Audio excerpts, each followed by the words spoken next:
प्रेम से बोलिए शनि महाराज की जय, हनुमान जी महाराज की जय। प्रिय भक्तजनों, आज आप श्रवण करेंगे न्याय के देवता शनिदेव तथा हनुमान जी की बड़ी ही दुर्लभ कथा। पुराणों के अनुसार शनिदेव का एक नाम किशन भी है। ये नाम स्वयं श्री कृष्ण भगवान ने शनिदेव को दिया था।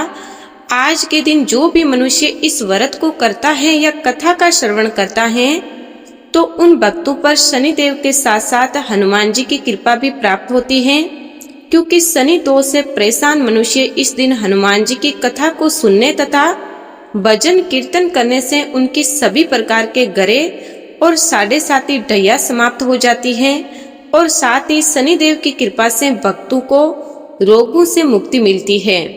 तो प्रिय भक्तजनों, आइए श्रवण करते हैं दुख दरिद्र को दूर करने वाली शनिदेव की बड़ी ही दुर्लभ कथा। किसी गांव में एक बहुत ही विद्वान ब्राह्मण रहा करता।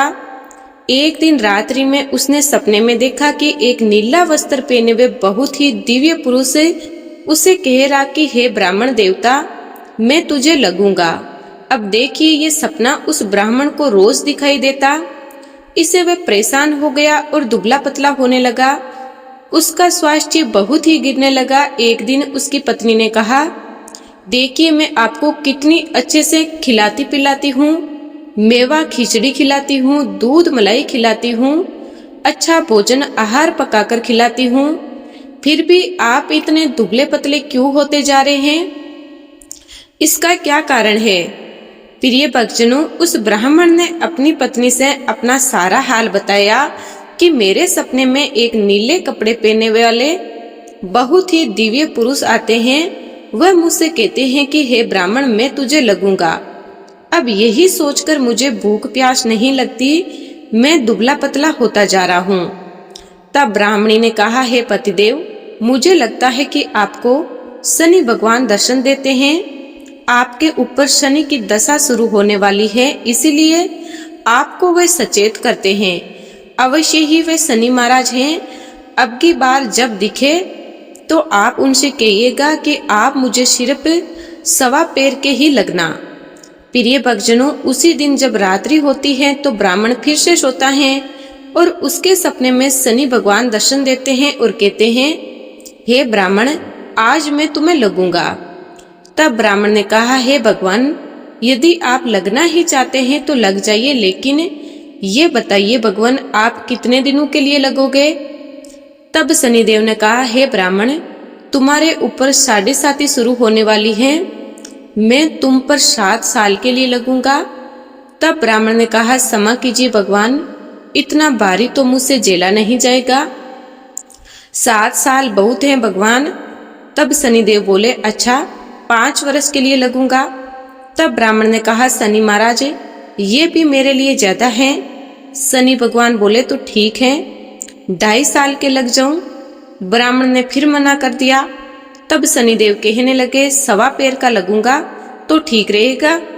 प्रिय भक्तजनों, उस 1.25 पैर की शनि की दशा लग गई। ब्राह्मण ने नींद से उठते ही अपनी पत्नी से कहा, देखो मेरे 1.25 पैर की शनि की दशा लगी है, इसीलिए मैं जंगल जाकर समय बिताऊंगा। तुम मेरे खाने पीने का सारा सामान बांध दो और मेरे पीछे किसी से लड़ना मत, घर में बैठी रहना, बच्चों को भी कभी बाहर मत जाने देना और इस 1.25 पैर में किसी को गाली भी मत सुनाना। ऐसा कहकर ब्राह्मण अपने घर से जंगल की ओर चल दिया। जंगल में ब्राह्मण एक पीपल के पेड़ के नीचे बैठ गया और हनुमान जी का पाठ करने लगा। 1 पैर बीत गया तो ब्राह्मण ने सोचा, बाकी का समय तो रास्ते में ही बीत जाएगा। सुबह वहां से चल दिया और रास्ते में चलते हुए उसे एक सब्जी मंडी दिखाई दी। उसने सब्जी मंडी से एक बड़ा सा कद्दू खरीदा। कद्दू खरीदकर अपनी चादर में लपेटकर वहां से चल दिया।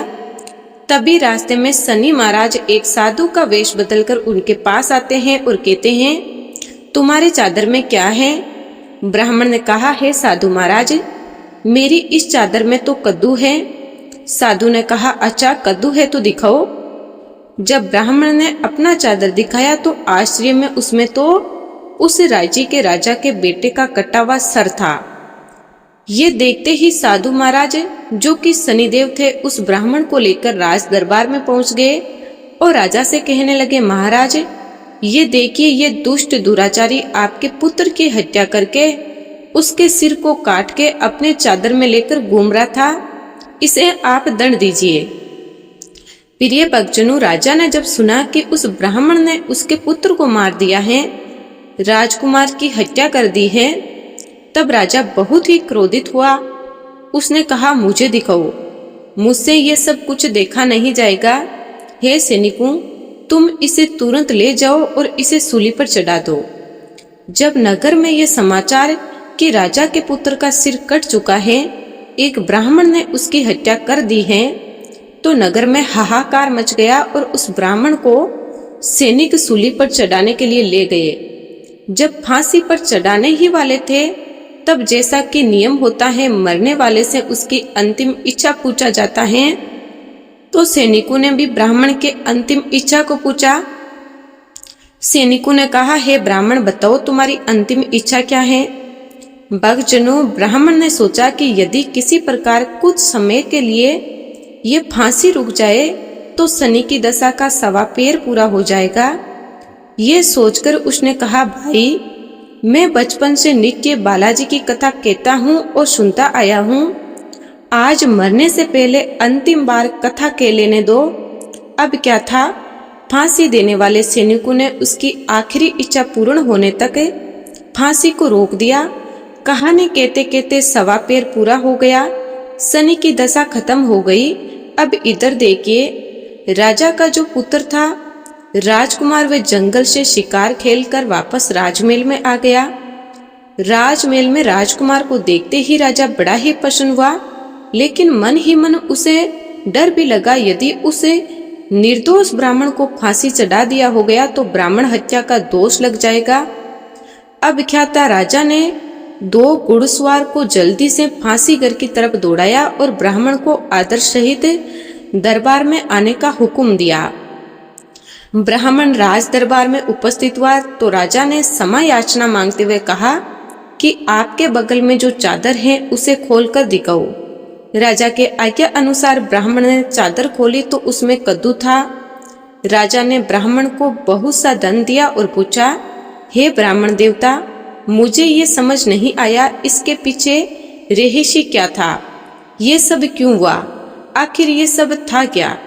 तब ब्राह्मण ने कहा, हे महाराज, मुझे 1.25 पैर की शनि की दशा लगी थी, इसीलिए ये सब कुछ हुआ। राजा ने कहा, हे ब्राह्मण, शनि देव की दशा किस प्रकार टलती है। ब्राह्मण ने कहा, हे राजन, यदि राजा या सेठ को ये दशा लगती है तो काला हाथी या घोड़ा दान करना चाहिए। गरीब को शनि दशा लगती है तो पीपल की पूजा करनी चाहिए और शनि की कहानी सुननी चाहिए। तिल, तेल और काला उड़द आदि दान करें। काले कुत्ते को तेल चुपड़ी रोटी खिलाए तो शनि की दशा उतर जाएगी। अब देखिए, राजा ने उस ब्राह्मण को कद्दू वापस किया। अब घर आकर ब्राह्मण ने कद्दू अपनी पत्नी को दिया। जब उसकी पत्नी ने सब्जी बनाने के लिए उस कद्दू को काटा तो उसके बीजों की जगह हीरे मोती निकलने लगे। तब ब्राह्मणी ने पूछा, हे पतिदेव, ये सब क्या है, इसमें से हीरे मोती कैसे निकल रहे हैं, इसे कहाँ से लाए हैं। तब ब्राह्मण ने कहा, हे प्रिय, जब शनि की दशा लगी तो ये कद्दू कुंवर का सिर बन गया था और जब दशा उतरी है तो शनि महाराज ने कैसे निहाल कर दिया, हमें माला माल कर दिया। हे शनि देवता, जैसे ब्राह्मण को शनि की दशा लगी वैसे किसी को भी शनि की दशा ना लगे। जैसे ब्राह्मण को धन दौलत मिला वैसे सबको धन दौलत मिले। कथा कहानी कहते सुनते हुंकारा भरते सबको मिले। बोलिए श्री शनिदेव की जय। ओम नमः शिवाय। प्रिय भक्तजनों, आइए अब सुनते हैं भगवान शनिदेव की दूसरी कथा। ये कथा सुनने से पहले भक्तों को मनोवांछित फल की प्राप्ति होती है। नर्मदा नदी के किनारे एक गांव में बहुत ही बड़े साहूकार का परिवार निवास करता था। साहूकार की मृत्यु हो चुकी थी। घर में साहूकारनी और उसके 2 बेटे, एक बड़ी बहू थी। साहूकारनी का छोटा बेटा मानसिक रोग से ग्रस्त था। उसकी मानसिक स्थिति ठीक नहीं थी। साहूकार की बड़ी बहू तारा को विवाह के कई वर्ष बीत गए थे, पर अभी तक उसे संतान नहीं हुई थी। तारा को सदैव यही भय था कि कहीं उसके पति संतान पाने के लिए दूसरा विवाह ना कर ले। यदि उसके पति ने दूसरा विवाह कर लिया तो उसे सौतन का दुख सहना पड़ेगा। प्रिय भक्तजनों, इसी डर से तारा ने एक योजना बनाई और उसने अपने घर में काम करने वाली नौकरानी चंदा से अपने देवर चंदन का विवाह करवाने के लिए अपनी सास साहूकारनी तथा अपने पति को मना लिया। चंदा साहूभाव से बड़ी ही दयालु तथा कृष्ण भक्त थी। वह बचपन से ही उसी साहूकार के घर काम करती थी। उसका अपना कोई नहीं था। अब चंदा का विवाह मानसिक रोगी चंदन से करा दिया गया। कुछ साल बाद चंदा ने एक सुंदर पुत्र को भी जन्म दिया, किंतु चंदा की जेठानी तारा ने चंदा का बच्चा छीन लिया और उसे घर से धक्के मारकर बाहर निकाल दिया। तो तारा ने अपने पति को भी अपने पक्ष में कर लिया। बेचारा चंदन तो मानसिक रोगी था, वह कर भी क्या सकता था, और वह साहूकारनी चाहकर भी कुछ ना कर सकी। प्रिय भक्तजनों, दरअसल ये तो तारा की चाल थी। उसने तो कभी चंदा को अपनी देवरानी माना ही नहीं। वह तो सिर्फ चंदा से उसका बच्चा लेना चाहती थी ताकि उसे पाल पोसकर अपना नाम दे सके। अब देखिए, चंदा के बार बार रोने गिड़गिड़ाने पर भी तारा नहीं मानी और उसे उस गांव से ही निकाल दिया। अब चंदा गांव गांव भटकने लगी। भटकते भटकते वह कृष्ण जी के एक पुराने मंदिर में गई। वहीं पर उसने प्रभु से न्याय की गुहार लगाई। वह अपना सर भगवान की चौखट पर पटकने लगी और लगातार ओम कृष्णाय नमः मंत्र का जाप करती रही। प्रिय भक्तजनों, उस स्त्री की करुण पुकार न्याय के देवता शनिदेव ने सुनी तथा भगवान श्री कृष्ण के आदेश से तुरंत चंदा के पास उपस्थित हो गए और साधारण मनुष्य का रूप धारण करके उसे अपने आप को कष्ट ना पहुंचाने के लिए कहा हे बेन, तुम भगवान श्री कृष्ण पर विश्वास रखो और ओम श्री कृष्णाय नमः मंत्र का जाप करती रहो। तुम्हारा अवश्य ही कल्याण होगा। तुम्हारे जो भी दुख हैं सब भगवान श्री कृष्ण हर लेंगे और शनिदेव की कृपा से तुम्हारा मंगल होगा। यह सुनकर चंदा भगवान श्री कृष्ण की आराधना में लग जाती है और शनिदेव का ध्यान करते हुए ओम कृष्णाय नमः मंत्र का जाप करने लगी। अब शनिदेव एक साधु का वेश बदलकर साहूकार के घर पहुंच गए और अलग निरंजन का अलग जगाने लगे। तब घर से बाहर आकर साहूकार ने निकली और उसने भिक्षा देकर उन्हें प्रणाम किया। तब साधु रूपी शनिदेव ने कहा, हे देवी, मैंने सुना है आपके घर में कोई मानसिक रोगी है। मैंने 7 सालों से हिमालय के जंगलों में भटकते हुए बहुत ही दुर्लभ जड़ी बूटी इकट्ठी की है जो हर प्रकार के रोगों को समाप्त कर देती है। यदि आप कहें तो मैं आपके घर के मरीज को ठीक कर सकता हूँ। प्रिय भक्तजनों, उस साहूकारनी ने कहा, हे महात्मो, अहो भाग्य जो आप हमारे यहाँ पधारे। हाँ महाराज जी, मेरा छोटा बेटा जो कि दिमागी रूप से बीमार है, आप उसे ठीक कर दीजिए। आप जो चाहेंगे मैं आपको वो दूंगी। आइए, घर के अंदर आइए। साहूकारनी ने अपने बेटे चंदन को साधु महाराज को दिखाया तो अब चंदा के चले जाने से बहुत ही दुखी था। साधु महाराज ने अपने कमंडल से जल निकालकर उसे अभिमंत्रित करके चंदन को पीने के लिए दिया। उस जल को पीते ही चंदन बिल्कुल ठीक हो गया और साधु महाराज ने तारा को भी बहुत समझाया कि वह चंदा का बच्चा उसे वापस कर दे और अपनी गलती को स्वीकार कर ले, किंतु नहीं मानी तो उल्टे ही साधु महाराज को डांटने लगी। यहाँ तक कि चंदन के ठीक होने से उसे ईर्ष्या होने लगी। इस बात से रुष्ट होकर शनिदेव भगवान की दशा तारा को लग गई और वह मानसिक रोगी हो गई। उसका एक हाथ लकवा से ग्रस्त हो गया। साधु महात्मे के बताए अनुसार चंदन अपनी पत्नी चंदा को घर ले आया और अपनी पत्नी, बच्चे और माँ के साथ हंसी खुशी जीवन व्यतीत करने लगा। प्रिय भक्तजनों, तारा को शनिदेव ने उसके कर्मों का फल दिया और चंदा ने सिर्फ ओम कृष्णाय नमः मंत्र का जाप करने से उस पर कृपा बरसाई और उसका बच्चा, पति, परिवार वापस मिल गया। उसका पति भी स्वस्थ हो गया। जय शनिदेव, जय शनिदेव। ओम नमः शिवाय। प्रिय भक्तजनों, 7.5 क्या होती है? इससे लोग क्यों डरते हैं? ये सही है कि साढ़े साती के समय व्यक्ति को कठिनाइयों और परेशानियों का सामना करना पड़ता है, किंतु इसे डरने और घबराने की कोई बात नहीं। इसमें कठिनाइयां और मुश्किल हालात जरूर आते हैं, परंतु इस समय व्यक्ति को कामयाबी भी मिलती है। बहुत से व्यक्ति साढ़े साती के प्रभाव से सफलता की ऊंचाइयों पर पहुंच जाते हैं। साढ़े साती व्यक्ति को कर्मशील बनाता है और उसे कर्म की ओर ले जाता है। अभिमानी, हट्टी और कठोर व्यक्तित्व वाले व्यक्ति से ये काफी मेहनत करवाता है। साढ़े साती के 3 चरण होते हैं। साढ़े साती का पहला चरण नजदीकी रिश्तेदारों और जातकों को प्रभावित करता है। साढ़े साती का दूसरा चरण व्यापार और गृहस्थी को प्रभावित करता है। साढ़े साती का तीसरा चरण परिवार और स्वास्थ्य को प्रभावित करता है। भगवान शनिदेव न्याय के देवता हैं। ये कभी भी किसी को ऐसे ही दंड नहीं देते। यदि दंड देते हैं तो उसे उसके साथ बहुत ही बड़ी शिक्षा भी देते हैं। जैसे एक माता अपने पुत्र की गलती पर उसे दंड देती है, उसकी भलाई के लिए, उसे सही मार्ग पर जाने के लिए, ठीक वैसे ही शनिदेव कर्म और न्याय के पथ पर चलने के लिए मनुष्यों को दंड देते हैं, ताकि वे डरकर आगे ऐसा कार्य ना करें और अपने जीवन को सरल और सार्थक बनाए। भगवान शनिदेव तो न्याय के मूर्ति हैं।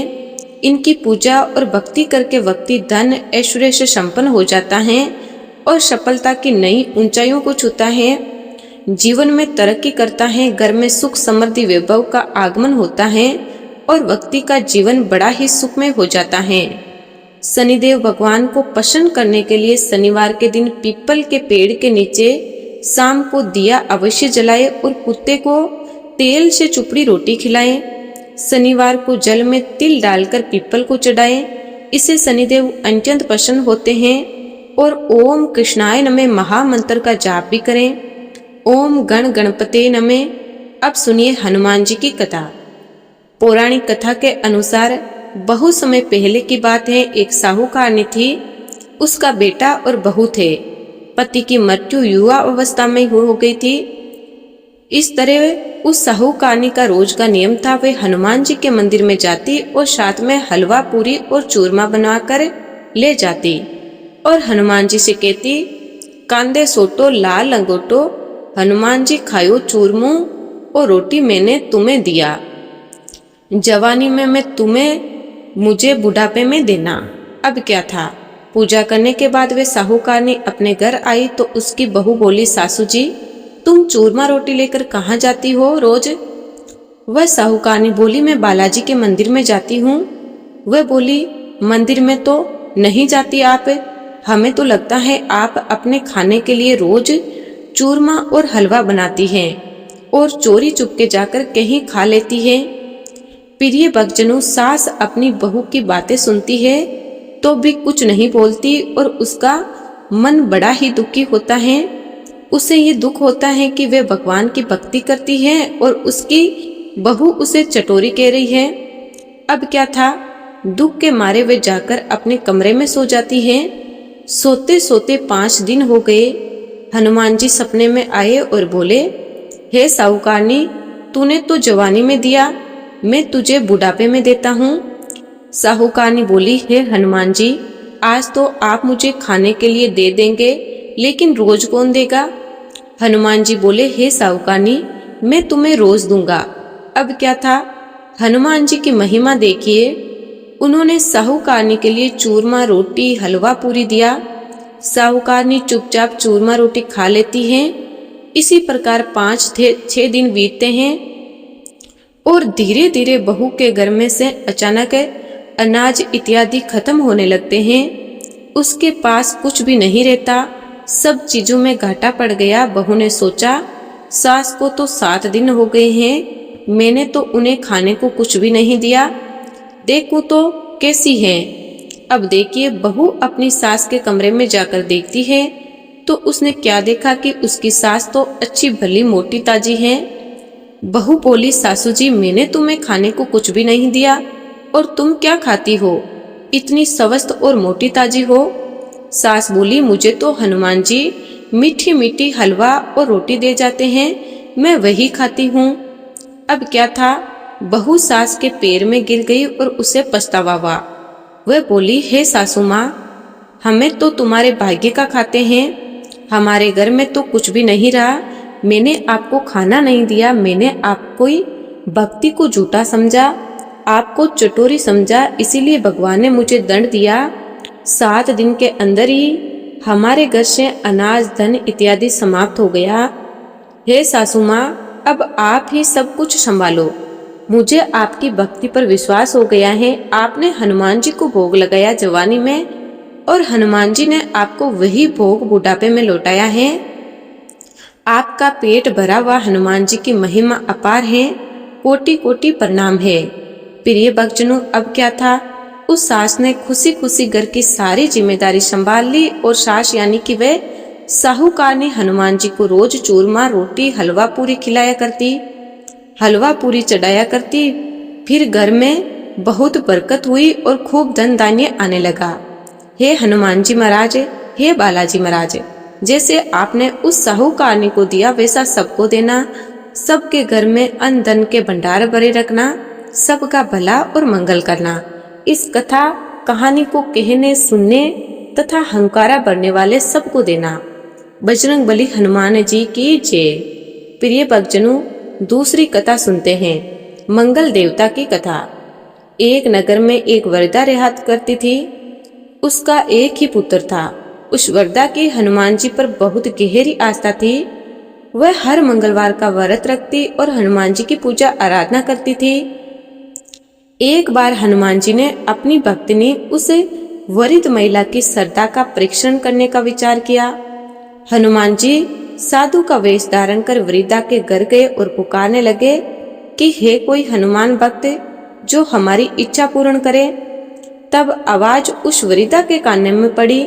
पुकार सुनकर वृद्धा जल्दी से बाहर आई और साधु को प्रणाम कर बोली, आज्ञा महाराज। हनुमान वेशधारी साधु बोले, मैं भूखा हूँ, भोजन करूंगा, तुम थोड़ी सी जमीन लीप दो। वृद्धा दुविधा में पड़ गई, अतः हाथ जोड़कर बोली, महाराज, लीपने और मिट्टी खोदने के अतिरिक्त आप कोई दूसरी आज्ञा दे, मैं अवश्य पूर्ण करूंगी।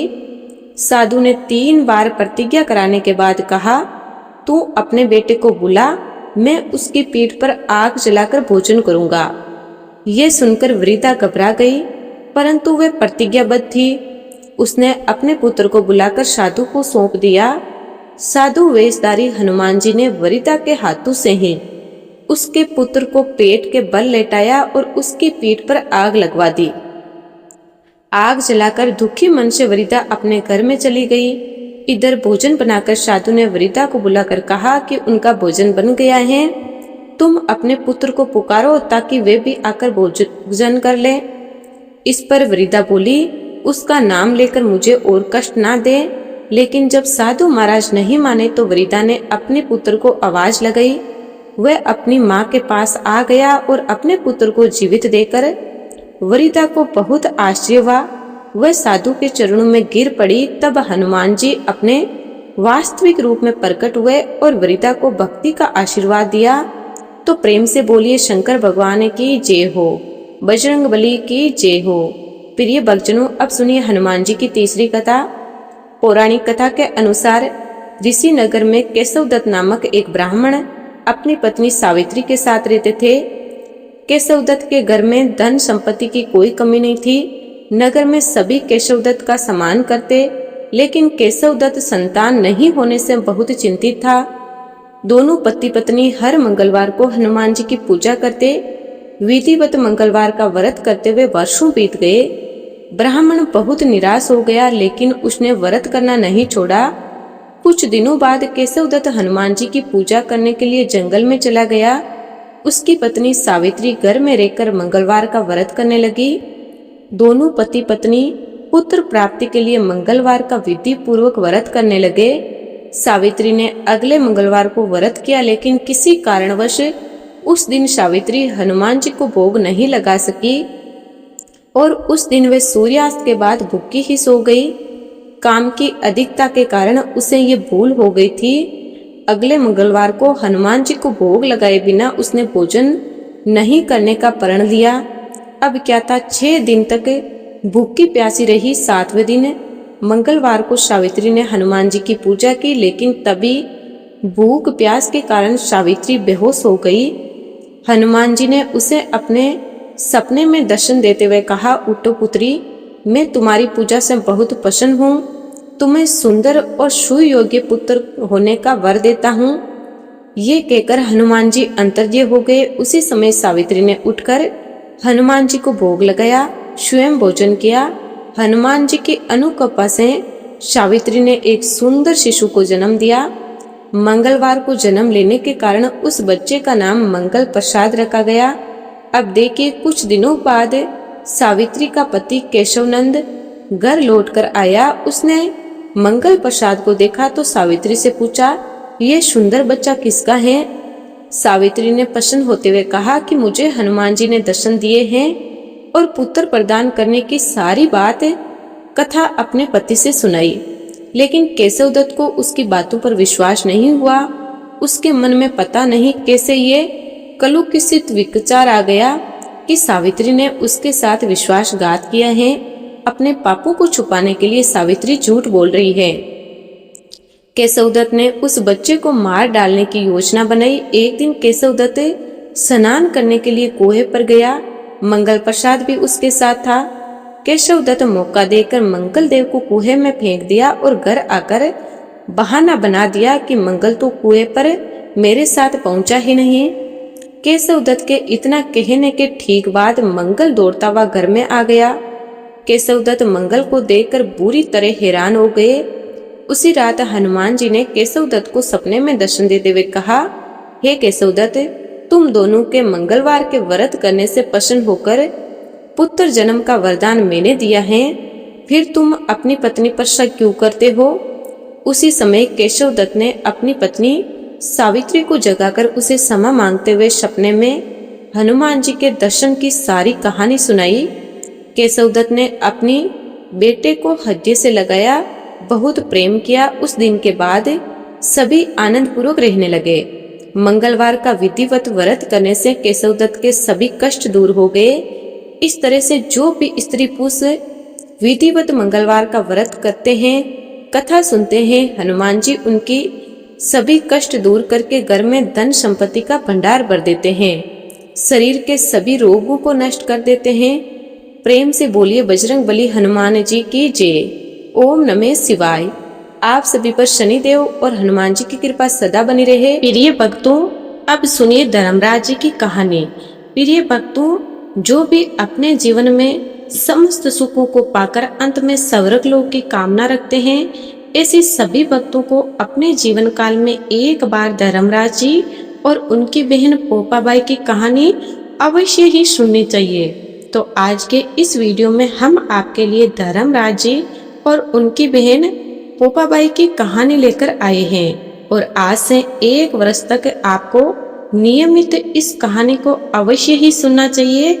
एक बार गुणवती नाम की एक ब्राह्मणी थी। वह प्रत्येक दिन नियम से पूजा पाठ करती और दान पुण्य किया करती, सभी देवी देवताओं का पूजन करती और आए हुए अतिथियों का भी यथाविधि स्वागत सत्कार किया करती। पूरे गांव भर में उसका बहुत सम्मान था। उसके घर में 4 बेटे, बहुएं और उनके पुत्र थे। घर में खूब धन था और आपस में सभी लोग मिलजुल कर बड़े प्रेम से रहते थे। संक्रांति से ठीक 7 दिन पहले ब्राह्मणी की मृत्यु हो गई। सभी उसके भाग्य की सराहना कर रहे थे कि कैसे गुणवती ने जीवन में अच्छे कार्य किए और भरा पूरा परिवार छोड़कर सारे सुख भोगकर सुहागन के रूप में ही वैकुंठ को हो गई। इधर गुणवती की आत्मा को लेने जो यमदूत आए, वह गुणवती को देखकर आश्चर्य में पड़ गए और बोले, माई, तेरा तेज अलौकिक है। तेरे द्वारा किए गए शुभ कर्मों का प्रभाव तो हमें स्पष्ट देख पा रहे हैं, लेकिन ऐसा क्या हुआ है? ऐसी कौन सी गलती तुमसे हो गई कि हम यमदूतों के साथ तुम्हें भी मृत्यु यात्रा करनी पड़ रही है? गुणवती भी आश्चर्य में भरकर उसके साथ चल पड़ी। रास्ते में सबसे पहले वैतरणी नदी मिली। यमदूतों ने कहा, हे माई, तुमने गोदान किया है, या फिर गो के लिए कुछ भी किया हो तो उसे याद करो, वही तुम्हें इस वैतरणी नदी से पार लगाएंगे। गुणवती ने मुस्कुराकर अपने द्वारा किए गए गोदान गोग्रास को याद किया तो अचानक एक सुंदर सी सफेद गाय ने आकर उसे बड़े आराम से वैतरणी नदी उतार दिया। थोड़ी दूर चलते ही गुणवती को भूख और प्यास सताने लगी तो उसने अपने अन्नदान और जलदान को याद किया और स्मरण करते ही उसकी भूख प्यास कुछ ही क्षणों में मिट गई। रास्ते में अलग अलग नरकों के मार्ग आए, जिनमें कहीं कांटों के जंगल थे, कहीं चिलचिलाती धूप, तो कहीं कीड़े मकोड़ों को काटना, तो कहीं चील का नोचना रहा। जैसे ही गुणवती को कांटे दिखाई दिए, उसने अपने खड़ाऊ जूते चप्पल के दान को याद किया तो सारे कांटे गायब हो गए। फिर वे चलते चलते बहुत तेज धूप सताने लगी तो उसने छाता दान याद किया तो बादल हो गए और उसे छांव लगी। थोड़ी ही देर में उसे बहुत जोर की ठंडी लगने लगी तो उसने गर्म वस्त्रों का दान को याद किया तो उसकी सर्दी दूर हो गई। अब कीड़े काटने लगे तो चींटियों को डाले गए भोजन को उसने याद किया तो कीड़े मकोड़ों ने काटना बंद कर दिया। चील कोहे नोचने लगे तो श्राद्ध पक्ष की काग बलि को और पक्षियों को डाले गए अनाज को याद करके बड़ी प्रसन्नता से वे ये सब पार कर गई। नरक के सभी रास्तों से गुजरकर वे धर्मराज जी के महल तक पहुंच गई। महल में सोने के सिंहासन पर भगवान नारायण के स्वरूप में धर्मराज जी धरती के मनुष्यों का न्याय कर रहे थे। गुणवती को देखकर धर्मराज जी ने बड़े प्रेम से उसका स्वागत किया, उसे बैठने को दिया। फिर गुणवती ने हाथ जोड़कर धर्मराज जी से अपना अपराध पूछा।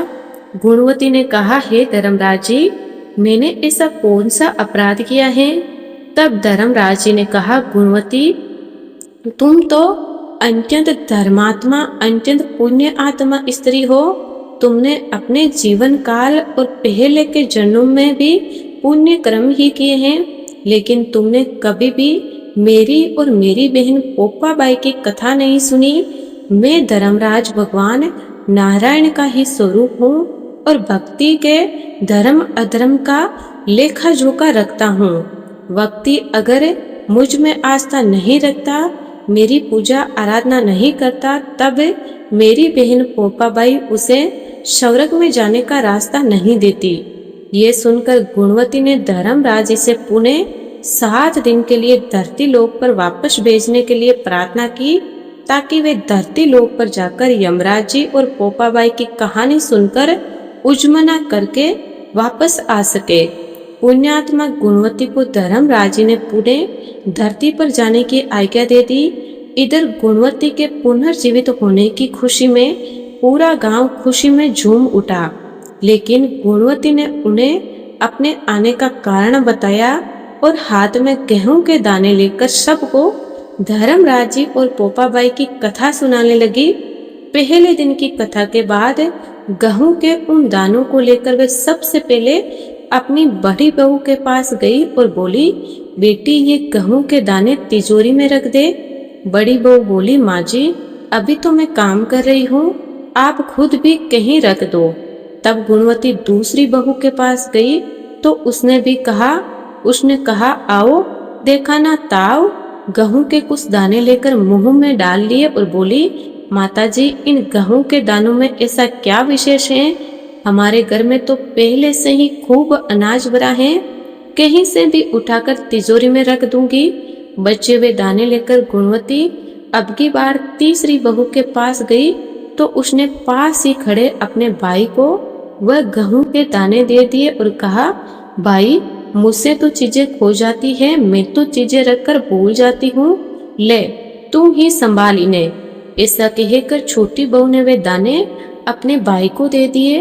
उनमें से कुछ बचे हुए दाने गुणवती ने अपनी चौथी और सबसे छोटी बहू को ले जाकर दिए और उस बहू ने उन गेहूं के दानों को लेकर श्रद्धा भाव से अपने माथे से लगाया, फिर लाल कपड़े में बांधकर तिजोरी में संभाल कर रख दिया। सातवें दिन गुणवती जब उजमना करने बैठी तो उसने धर्मराज जी तथा पोपाबाई का उजमना करके कथा और विधि से धूमधाम से किया। कार्यक्रम समापन होने के बाद गुणवती सभी से बोली कि संसार में सभी सुख और अंत में वैकुंठ लोक देने वाली ये कथा साल भर सभी को सुननी चाहिए। इस कथा को कहने, सुनने, हुंकारा भरने और विधि पूर्वक उद्यापन करने वाला अवश्य ही स्वर्ग लोक पाता है। इन गेहूं के दानों को साल भर संभाल कर पूजा घर में या फिर तिजोरी में रखना चाहिए।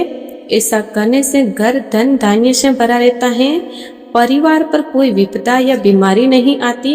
मैंने अपनी बड़ी बहू को गेहूं के दाने दिए। उसने गेहूं के इन दानों को कहीं भी रखने के लिए कहा तो पिछले 7 दिनों में इसकी संपत्ति में खूब सारा घाटा हुआ। दूसरी बहू को दिए तो उसने इन पवित्र दानों को मुंह में रखा और चबा गई। फिर वे 7 दिनों से बिस्तर पर पड़ी हुई हैं। तीसरी बहू ने दानों को अपने भाई को दे दिए और उसकी सारी सुख संपदा मायके को चली गई। और सबसे छोटी बहू ने इन दानों को बड़ी श्रद्धा से संभाल कर रखा। तभी से इसके घर में धन की वर्षा हो रही है। चारों ओर केवल शुभ समाचार ही आ रहे हैं।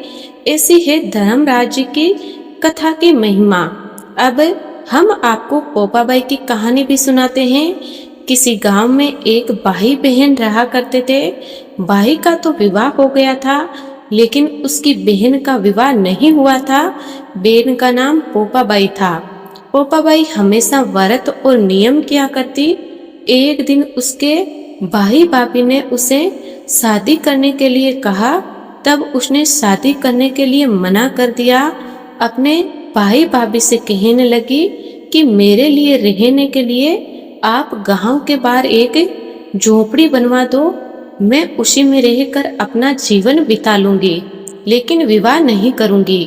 फिर वे गांव वालों से कहने लगी कि हे गांव वालों, आप लोग अपने अपने गाय बछड़े को मेरे झोपड़ी के पास घास चरने के लिए छोड़ दिया करो। मैं सभी के गाय बछड़ों की देखभाल किया करूंगी और फिर जो कुछ भी बच्चा कुचा हो मेरे पास भेज दिया करो। मैं वही खाकर रह लूंगी। इस तरह बहुत दिन बीत गए।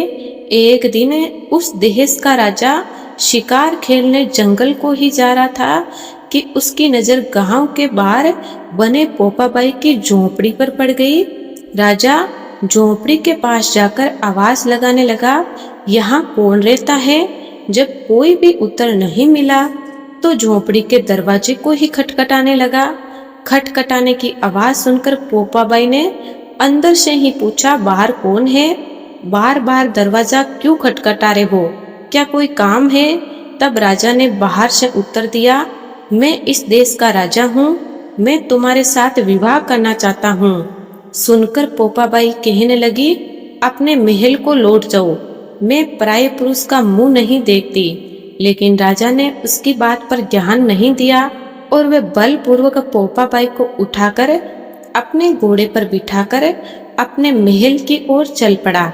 पोपाबाई ने राजा को श्राप दे दिया कि हे राजा, जा, तेरा राजपाट सब नष्ट हो जाएगा। महल में पहुंचकर राजा ने अपनी रानियों से सारी बात बताई। सारी बात सुनकर रानियों ने राजा से अनुरोध किया कि पोपाबाई को सही सलामत उसकी झोपड़ी में छोड़ आए। फिर रानियों के कहे अनुसार राजा पोपाबाई को सही सलामत उसकी झोपड़ी पर छोड़ने के लिए चल पड़ा। रास्ते में पाप की नदी आई जिसमें राजा डूब गया। पोपाबाई मृत्यु के बाद धर्मराज के दरबार में पहुंची। वहां धर्मराज ने उसे स्वर्ग का राज्य दिया। किसी गांव के एक सेठ सेठानी की मृत्यु हुई, तब वे दोनों भी मृत्यु लोक में स्वर्ग लोक को आए। लेकिन स्वर्ग लोक का दरवाजा बंद पड़ा था। उन दोनों ने धर्मराज से स्वर्ग लोक का दरवाजा खोलने की विनती की। तब धर्मराज कहने लगे, इस दरवाजे पर तो पोपाबाई का राज है। सेठ सेठानी कहने लगे, हम पोपाबाई को नहीं जानते। तब धर्मराज ने कहा, मैं तुम दोनों को 7 दिन के लिए मृत्यु लोक में अर्थात धरती लोक में वापस भेजता हूँ। वहां जाकर 8 खोपड़ा से राई भरकर 5 कपड़ा ऊपर रखकर कहानी सुनना और उद्यापन करना और इस प्रकार कहना, राज है पोपाबाई का, लेखा लेगी राय राय का। बोलो पोपाबाई की जय। ऐसी मान्यता है कि पोपाबाई मनुष्य के सभी छोटे से छोटे कर्मों का भी ध्यान रखती है और जो भी इस कथा को सुनता है, कहता है, हुंकारा भरता है या दूसरों को सुनाता है, पोपाबाई उनके सभी अपराध क्षमा करके उन्हें भी स्वर्ग में प्रवेश देती है। इन दोनों ही कथाओं का शुभ आरंभ मकर संक्रांति, वसंत पंचमी या फिर किसी भी शुभ दिन से किया जा सकता है। इसके बाद से लगातार ये कथाएं 1 वर्ष तक सुनी जाती है। यदि साल भर ना सुन सके तो 6 महीने ना सुन सके तो सवा महीने भी ना सुन सके तो 7 दिन और 7 दिन भी ना सुन सके तो 1 ही दिन अवश्य सुने और सुनकर उज्मना कर दे। कथा प्रारंभ करने के लिए हाथ में गेहूं के दाने लेकर धर्मराज जी और पोपाबाई को मन ही मन प्रणाम करके फिर कथा सुने। पहले दिन लिए गए गेहूं के दानों को लाल कपड़े में बांधकर तिजोरी में या मंदिर में संभाल कर रख दे।